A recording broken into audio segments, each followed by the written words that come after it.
Hey everybody, thank you for taking the time to watch my presentation today. The topic that I chose for our qualitative research class was how do I fit in? English language learners' perceptions of belonging in college level English courses. So this is our agenda that we'll be going through today. So English language learners have been shown to achieve only higher than one group in college, and that group is students with disabilities. So their achievement level, and what I mean by achievement is retention, grades, persistence, is very low.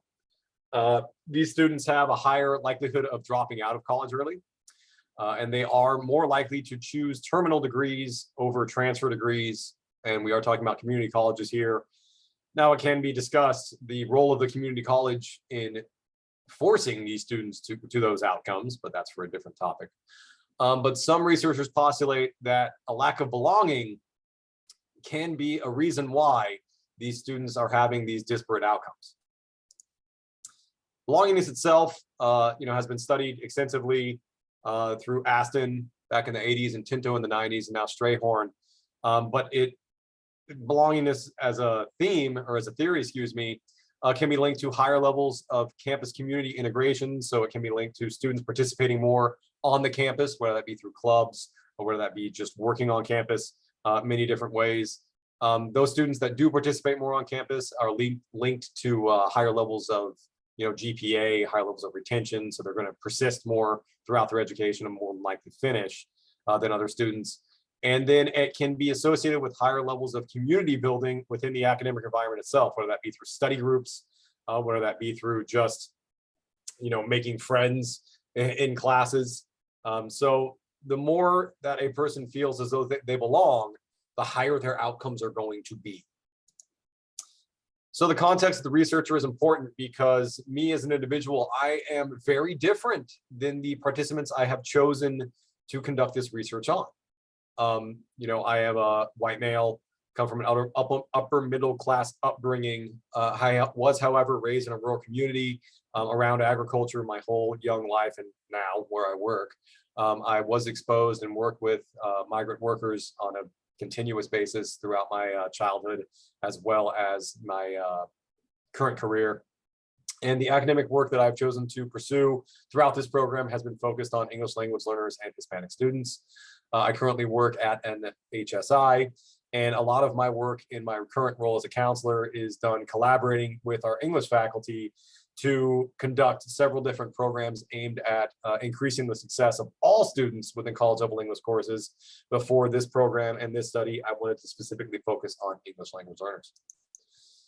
So the reason why I chose this study and the purpose of said study is to understand the English language learner student sense of belonging within their college level course. I wanted to know why they're there.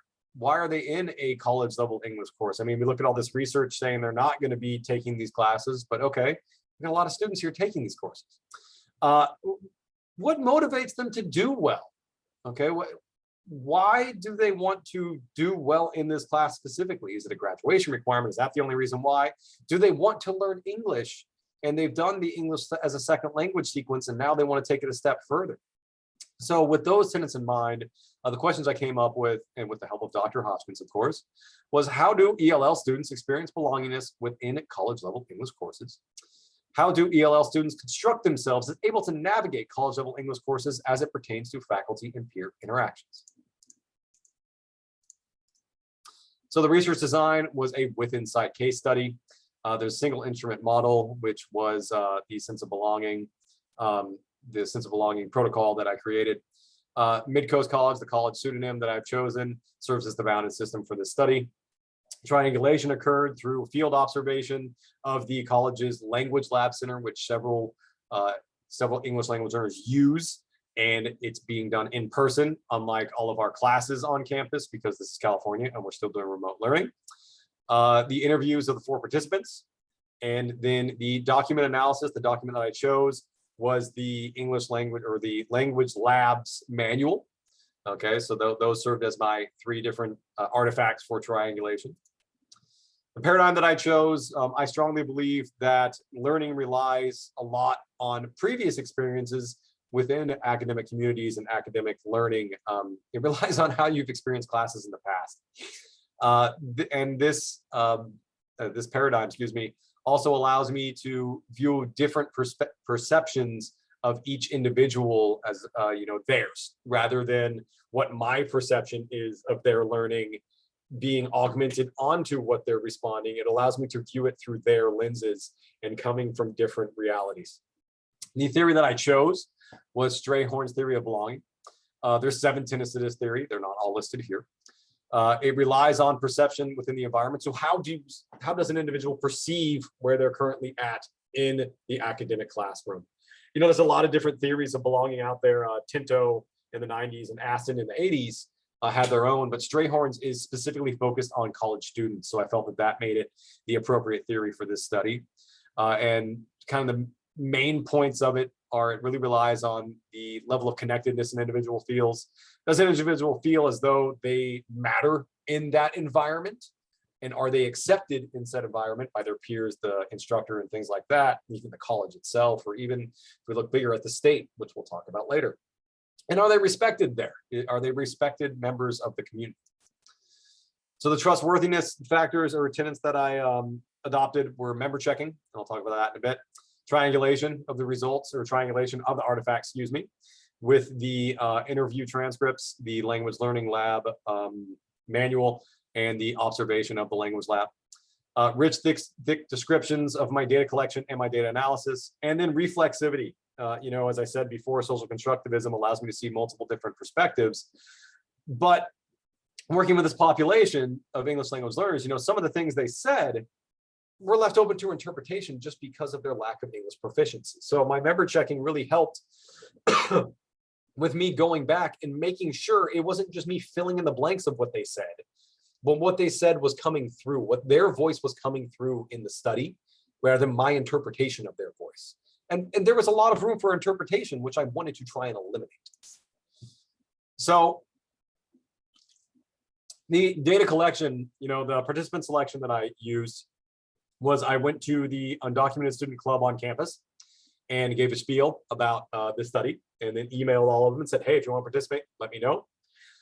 Then I also found some students. I found 2 students in particular that had come to me in my role as a counselor and identified themselves as English language learners. So I gave them the interview protocol, gave them a spiel of what the study was about.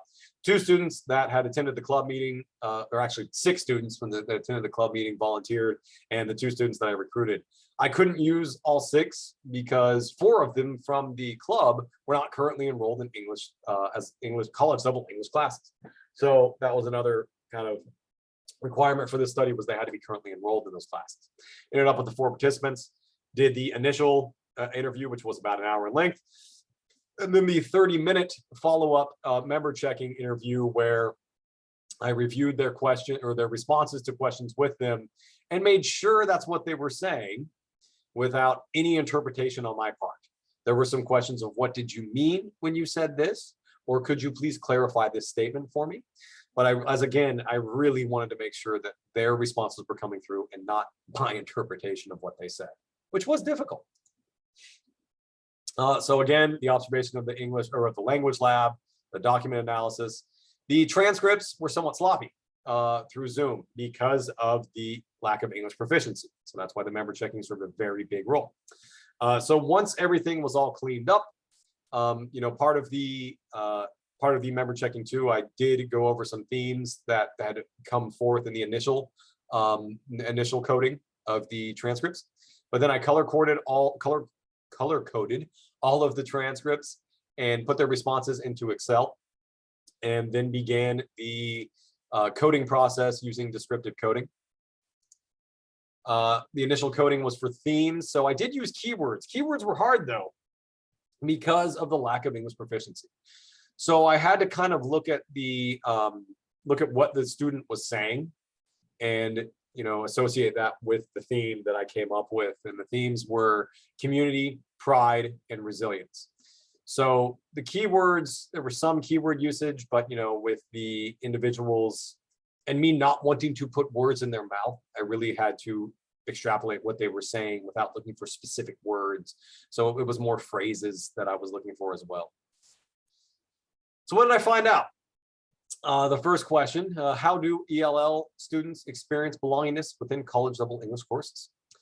They feel as though, the ones I interviewed, feel as though they belong to their past due to their past experiences. So some of them had very negative experiences in their English as a second language classes, and they worked through them. They did well. And once they made it here, they're like, oh, that was hard. This is easy. I totally belong here. Others had very positive experiences in their experiences, in their classes leading up to this. So they felt that their experience was positive yet here again. One interesting thing was the mutual lack of understanding. So in talking to other students, who didn't understand assignments, didn't understand what was going on in the class, they found that they could build their community through that, saying, hey, I'm not understanding what the instructor is saying. Do you? No? Okay, well, let's work together and figure it out. So this came up because some of them said, even the English speakers in the class don't understand what's going on sometimes. So it's not like I'm at a lower level than them. We're all on the same playing field when we don't understand. My English proficiency does not get in the way because I'm seeing these students struggle too. So they felt more comfortable once they realized that. And then they had very positive relationships with the faculty and peers, which plays into the next question. How do ELL students construct themselves as able to navigate college level English courses as it pertains to faculty and peer interactions? So like I said, they had worked through what they considered to be very difficult experiences. So their confidence level in their abilities was very high. They really thrived on positive relationships with their instructors, being kind of singled out in the class in a positive way. Like one of my students' pseudonym was Mateo. Oh, sorry, they were all given pseudonyms too. One of the students' pseudonyms was Mateo, and Mateo said that an instructor kind of used him as an example to the class without saying specifically this student as example of a student that didn't speak English, but then did really well in this class. The student was taking the second level, he wasn't repeating the class. So he took a lot of pride in that, being said, oh my gosh, look, I started in ESL, and now all these students that spoke English their whole lives, they're being told I'm doing better than them. That was a huge deal to this individual. Some of them also see themselves as mentors to other English language learners. One of the other students that was interviewed, Annalise was her pseudonym, she had been given the role of kind of the mother of other students that weren't doing as well. And the instructor came up to her and said, hey, can you help them? I know you've been where they are. And so she really took that to heart and really, now she has friendships because of that, but she really wanted to help these other students and shepherd them along to get them to where she was. And she was very proud of herself for that. Now, one of the tenets of Strayhorn's theory was these sort of accolades, these sort of interactions need to occur continuously throughout the college career, and just doing it once or twice isn't going to just magically make the student do better. You got to keep it up. So some of the assumptions of this study and limitations, were I chose students that were very involved on campus from the club.